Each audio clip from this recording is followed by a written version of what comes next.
ఈ వీడియోలో నిఫ్టీ ఆగస్టులో ఏ విధంగా మూవ్ కాబోతుంది, మనము ఏ విధమైన స్ట్రాటజీ ఫాలో కావాలి అనే విషయాన్ని తెలుసుకుందాము. మనం ఇంతకుముందు జూలైలో చెప్పినట్టుగా నిఫ్టీ 25,000 వరకు టచ్ అవుతుంది అని అనుకున్నాము. మ్యాక్సిమం 24,800 వరకు టచ్ అయింది. ఆ తర్వాత బడ్జెట్ వరకు ర్యాలీ ఉంటుంది అనుకున్నాము. అదేవిధంగా బడ్జెట్ ర్యాలీ అయిపోయింది. ఇప్పుడు ఆగస్టులో ఏ విధంగా ఉండబోతుంది అనేది తెలుసుకుందాము. గత 2 రోజుల నిఫ్టీ ప్యాటర్న్ చూసినట్లయితే gap up, gap down, volatility ఎక్కువగా ఉంది.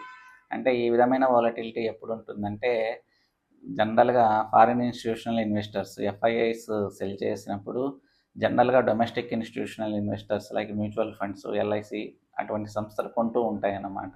ఈ విధమైన ప్యాటర్న్ స్టాక్ మార్కెట్లో జరుగుతూ ఉంటుంది. అంటే దీన్ని మనము 2 సింహాల మధ్య పోరాటంగా అభివర్ణించవచ్చు.